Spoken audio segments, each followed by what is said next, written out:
तो बच्चों अब हम जानते हैं राज्य पशु के बारे में। हमारे उत्तराखंड के राज्य पशु का नाम है कस्तूरी मृग। यहाँ आप देख सकते हैं कस्तूरी मृग का ये फोटो लगा हुआ है, ये छाया चित्र लगा हुआ है। कितना प्यारा ये पशु है कस्तूरी मृग। इसका जो वैज्ञानिक नाम होता है वो होता है बच्चों मास्कस काइसोगास्टर। ठीक है, हिमालयन मस्क डियर के नाम से भी इसे जाना जाता है। ठीक है, हिमालयन हिमालयन मस्क डियर के नाम से किसे जाना जाता है? कस्तूरी मृग को जाना जाता है। अच्छा, हिमालयन मस्क डियर इसे क्यों जाना जाता है? क्योंकि हिमालय यानी पर्वतीय, हिमालय के जो पर्वतीय क्षेत्र है उनमें यह पाया जाता है। हिमालय में ये, हमारे उत्तराखंड में हिमालय में 3600 मीटर से 4400 मीटर की ऊंचाई पर यह पाया जाता है। उत्तराखंड में इसकी 4 प्रजातियां पाई जाती है बच्चों। ठीक है, कस्तूरी मृग का जो कुल है, नाम नोट करना, इसका कुल है अंगुलोटा। ठीक है, अंगुलोटा। और जो इसका परिवार है उसका नाम है मोशिडे। ठीक है, तो याद कर लेना, कस्तूरी मृग का कुल होता है अंगुलोटा और परिवार होता है मोशिडे। जो कस्तूरी मृग की ऊंचाई होती है बच्चों वो 20 इंच के आसपास रहती है और आयु लगभग इसकी 20 वर्ष होती है। ठीक है, जो इसका रंग होता है वो भूरा होता है। यहाँ आप देख सकते हैं रंग भूरा होता है और काले पीले धब्बे भी इसके ऊपर पाए जाते हैं। ठीक है, यहाँ छाया चित्र में नहीं दिखाई दे रहा है लेकिन काले पीले रंग के धब्बे इसके ऊपर पाए जाते हैं। ठीक है, जो मादा कस्तूरी मृग होती है, ठीक है, उसकी जो गर्भधारण अवधि होती है वो 6 माह के आसपास होती है। ठीक है, 6 माह तक, यानी बच्चा जो होता है कस्तूरी मृग का वो गर्भ के अंदर रहता है।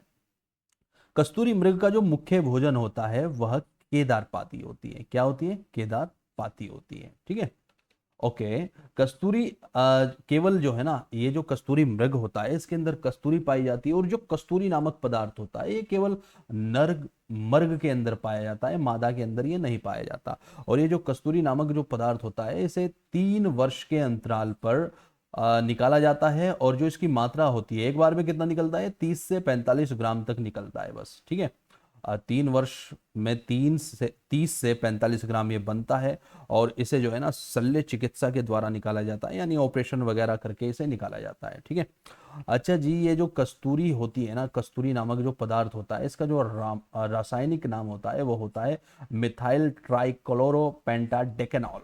याद रखना, ठीक है, पूछा जा सकता है एग्जाम में। तो 3 वर्ष में एक बार शल्य चिकित्सा के द्वारा जो नर कस्तूरी मृग होता है उससे 30 से 45 ग्राम तक क्या निकाली जाती है? कस्तूरी निकाली जाती है। और ये इसके गुदा में होती है। कहाँ होती है? गुदा में होती है और गुदा से शल्य चिकित्सा करके ये कस्तूरी निकाली जाती है। ठीक है, 1972 में केदारनाथ वन्य जीव विहार के अंतर्गत कस्तूरी मृग विहार की स्थापना की गई थी। जो कस्तूरी मृग विहार है ना, इसकी स्थापना कब हुई थी? 1972 में हुई थी, याद रखना। ठीक है, और ये कहाँ है? तो ये केदार वन्य जीव विहार के अंतर्गत पड़ता है बच्चों। महरूड़ी कस्तूरी मृग अनुसंधान जो संस्थान है उसकी स्थापना हुई थी 1974 यानी 1974 को, और ये बागेश्वर में है। महरूड़ी कस्तूरी मृग अनुसंधान संस्थान कहाँ है? बागेश्वर में है, याद रखना। ठीक है, आगे बढ़ते हैं।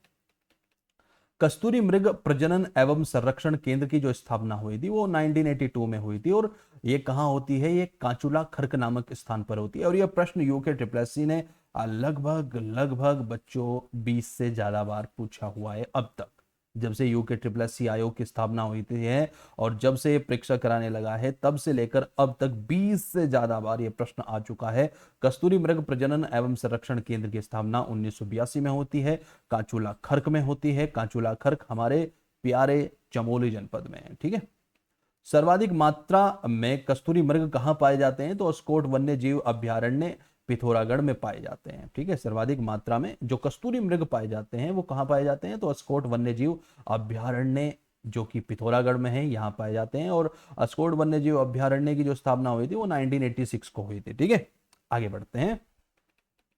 कस्तूरी मृग को वन्य जीव संरक्षण अधिनियम 1972 की अनुसूची 1 के तहत संरक्षण प्राप्त है। ठीक है, हालांकि अब भी अवैध रूप से जो हमारे प्यारे कस्तूरी मृग हैं इनकी हत्याएं की जाती है बच्चों। ठीक है, इनकी हत्याएं अभी भी रुक नहीं रही है, जबकि 1972 से इसे संरक्षण प्राप्त है। ठीक है, वन्यजीव संरक्षण अधिनियम 1972 की जो अनुसूची फर्स्ट है उसके तहत जो कस्तूरी मृग है इसे ये एक संरक्षित पशु है बच्चों। ठीक है, आगे बढ़ते हैं। इन सभी फैक्ट्स को आप याद कर लेना अच्छी तरीके से। जो समझने आए तो आप मुझे मैसेज कर सकते हैं, एप्लीकेशन में ही मैसेज कर सकते हैं। ठीक है, ओके। राज्य पक्षी मोनाल के बारे में अब हम जान लेते हैं। जो हमारा उत्तराखंड का राज्य पक्षी है वो मोनाल है। आप यहां देख सकते हैं कितना सुंदर ये पक्षी है। ठीक है, ये आप देख सकते हैं इसे मोनाल को। ओके, वैज्ञानिक नाम है इसका लॉफ ऑफ फॉरेस्ट इम्पीजेनस। ठीक है, मोनाल का जो वैज्ञानिक नाम है वो क्या है? लोफोफोरस इम्पीजेनस है, और इसे हिमालय का म्यूर कहा जाता है। ठीक है, क्या कहा जाता है? हिमालय का म्यूर इसे कहा जाता है। ठीक है, और हिमालयन डियर किसे कहा जाता है? तो कस्तूरी मृग को कहा जाता है। और हिमालय का म्यूर किसे कहा जाता है? तो इस प्यारे से पक्षी को कहा जाता है जिसका नाम है मोनाल। 2500 से 5000 मीटर की ऊंचाई पर यह पाया जाता है। और इसका जो स्थानीय नाम है ना बच्चों, वो मन्याल या फिर मुनाल है। ठीक है, मुनाल को स्थानीय, हमारे उत्तराखंड में जो स्थानीय लोग हैं वो या तो मन्याल कहते हैं या फिर मुनाल कहते हैं। और हिमालय में ये 2500 मीटर से 5000 मीटर की ऊंचाई पर पाया जाता है। वहीं कश्मीर में इसे सुनाल कहा जाता है। और हिमाचल प्रदेश, ये हिमाचल प्रदेश लिखा हुआ है, हिमाचल प्रदेश में इसे नीले गुरु कहा जाता है। वहीं सिक्किम की स्थापना कब हुई थी? 1975 को हुई थी, 36वें संविधान संशोधन के द्वारा। तो सिक्किम में इसे चामडोंग कहा जाता है। ठीक है, चामडोंग कहा जाता है। ओके, और जो मोनाल है ना बच्चों, ये नेपाल का राष्ट्रीय पक्षी भी है। नेपाल एक देश है जो कि हमारा पड़ोसी देश है, तो नेपाल का राष्ट्रीय पक्षी भी है मोनाल। और इसकी जो है ना 4 प्रजातियां मुख्य रूप से हमारे उत्तराखंड में भी पाई जाती है, और पूरे विश्व भर में ये 4 प्रजातियां पाई जाती हैं, जो कि है एपेलस और स्केलेट्री, ल्यूरी और लिफोफोरस एनस। ठीक है, इसकी खास बात क्या है? मोनाल की खास बात क्या है? घोंसला नहीं बनाती है। ठीक है, पहली बात आपको याद रखनी है, मोनाल एक मादा होती है। इसके नर का जो नाम होता है ना वो होता है डफिया। ये एक ऐसा पक्षी है बच्चों जिसके नर का अलग नाम है और मादा का अलग नाम है। इसके नर का नाम होता है डफिया, और ये मोनाल जो होती है ना ये मादा होती है। तो घोंसला नहीं बनाती है मोनाल, और यह किसी चट्टान या पेड़ के छेद में अंडे देती है। जैसे कोयल है ना, कोयल, ठीक है, कोयल भी घोंसला नहीं बनाती है। वो क्या करती है? कोए के जो घोंसला होता है, कोए के घोंसले में अंडे दे देती है। लेकिन ये ऐसा नहीं करती। ये कोए के या किसी अन्य पक्षी के घोंसले में अंडा नहीं देती। ये क्या करती है? या तो कोई पेड़ में छेद वेद हो जहां तक कोई जहरीला सर्प वगैरह या कोई अन्य जीव जंतु ना घुस सके, ऐसा स्थान ये पहले देख लेती है, और उस पेड़ के अंदर पेड़ के छेद या फिर चट्टान के अंदर अपने अंडे देती है। ठीक है, आगे बढ़ते हैं। मोनाल का जो प्रिय भोजन है, सबसे प्रिय जो भोजन है वो आलू है। ठीक है, और पर्वतीय क्षेत्र में आलू की फसल को ये काफी नुकसान भी पहुंचाती है। ठीक है, ओके, इसे भी संरक्षित किया गया है बिल्कुल वैसे ही जैसे कस्तूरी मृग को किया गया था, और वन्य जीव अधिनियम 1972 के तहत ही इसे संरक्षित किया गया है बच्चों। ठीक है, वन्य जीव संरक्षण अधिनियम 1972 की सूची में, प्रथम सूची में मोनाल को रखा गया है। ठीक है, याद रख लेना। 2008 में मोनाल की गणना की गई थी। ठीक है, और किसके द्वारा की गई थी? तो राज्य वन जीव संरक्षण बोर्ड के द्वारा ये गणना की गई थी, और उस समय पाया गया था वर्ष 2008 में कि भैया हमारे राज्य उत्तराखंड में 919 मोनाल है। ठीक है, कितने हैं? 919 मोनाल है। आगे बढ़ते हैं।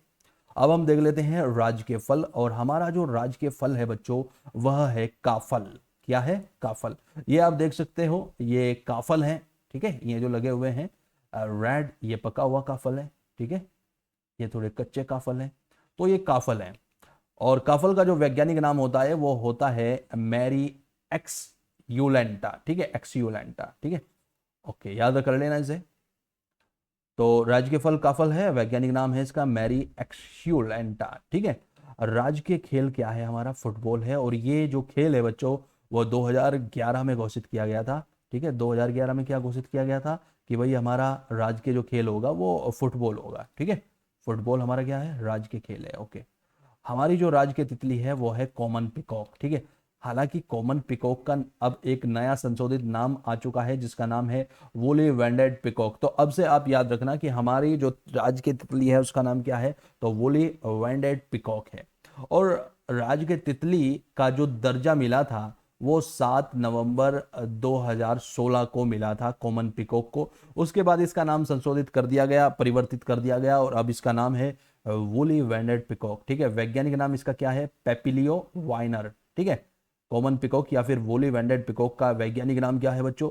पेपिलियो वाइनर। और ये जो राज के तितली है ये टिमरू के पेड़ में अंडे देती है, ये भी याद कर लेना। ठीक है, टिमरू के पेड़ में अंडे देती है।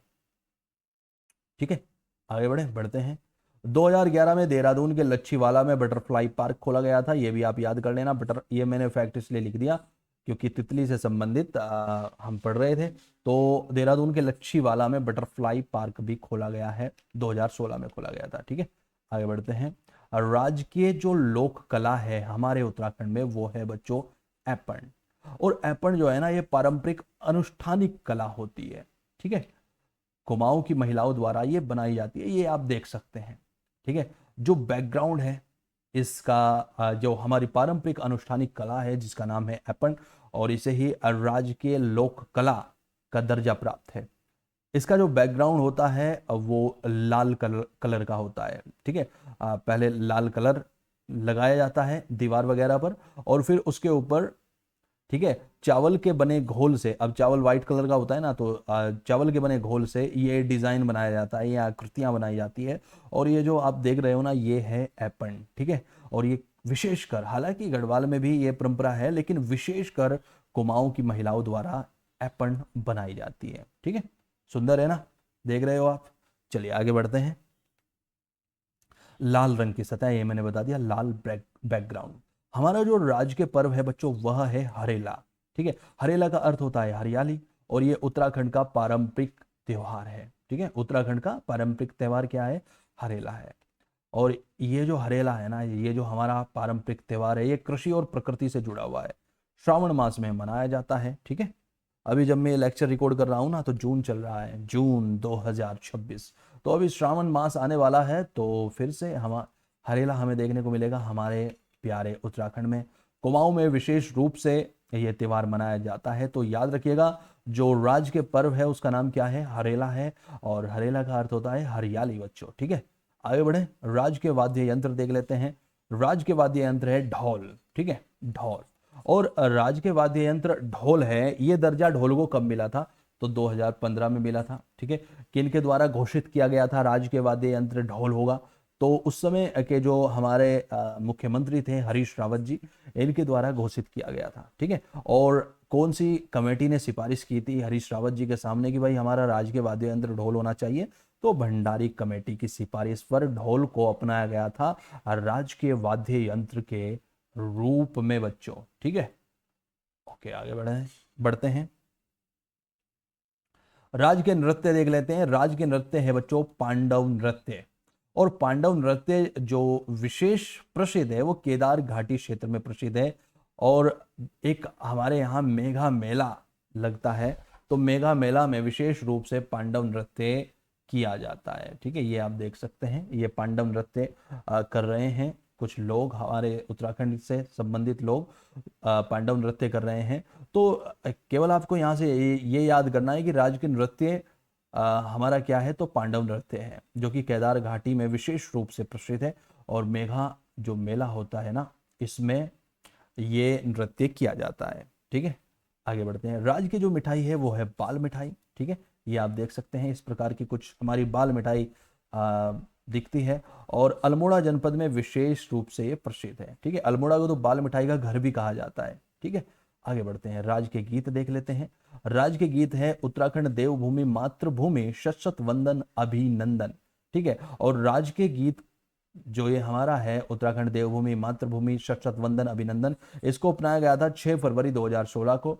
ठीक है, और ये किसने लिखा है बच्चों? तो हेमंत बिष्ट जी ने ये लिखा है। ठीक है, अच्छा जी, राज्य के गीत चयन समिति के अध्यक्ष कौन थे? तो लक्ष्मण सिंह बटोई थे। ठीक है, एक हमारे राज्य गीत चयन समिति बनाई गई थी कि भाई कौन सा गीत हमें चयनित करना है राज्य गीत के रूप में। ठीक है, तो इस समिति के अध्यक्ष कौन थे? लक्ष्मण सिंह बटोई थे। राज्य गीत में जो आवाज दी है ना वो नरेंद्र सिंह नेगी और अनुराधा निराला जी ने दी है।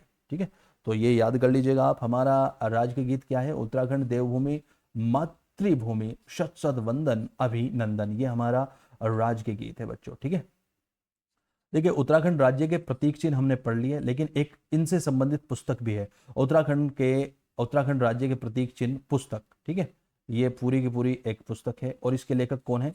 जगमोहन रोतेला, याद रखना है आपको। ठीक है, तो बच्चों आज के लिए अभी के लिए ये लेक्चर था। नेक्स्ट जो आपको लेक्चर देखने को मिलेगा वो होगा उत्तराखंड प्रशासनिक एवं राजनीतिक व्यवस्था। ठीक है, ओके, अभी के लिए इतना ही। जय देवभूमि, जय उत्तराखंड, जय हिंद, जय भारत।